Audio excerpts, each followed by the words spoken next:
கோலாகலமான கலை நிகழ்ச்சிகளுடன் இன்று தொடங்கும் ஐபிஎல் போட்டி. சென்னை பெங்களூரு அணிகள் மோதல். சிஎஸ்கேவின் புதிய கேப்டனாக ருத்ராஜ் கெய்க்வாட் நியமனம். தோனி ரசிகர்கள் அதிர்ச்சி. சென்னை அணியின் எதிர்காலத்தை கருதி தோனி முடிவு. ஸ்டீபன் பிளமிங் விளக்கம்.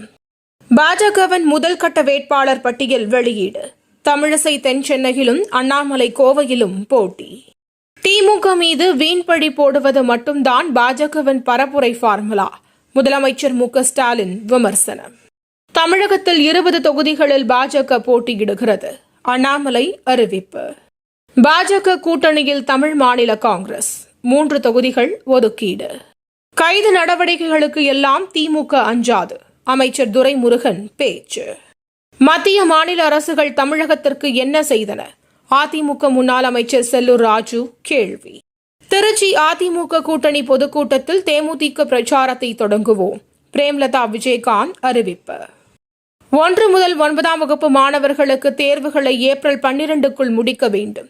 பள்ளிக் கல்வித்துறை உத்தரவு. ஈஷா யோகா மையத்தில் பணியாற்றியவர்களில் தற்போது வரை 6 பேர் மாயம். காவல்துறை அதிர்ச்சி தகவல். உச்சநீதிமன்ற உத்தரவை மீறி பொன்முடிக்கு அமைச்சராக பதவி பிரமாணம் செய்ய முடியாது என எப்படி கூற முடியும்? ஆளுநர் ஆர்.என். ரவிக்கு உச்சநீதிமன்றம் கேள்வி.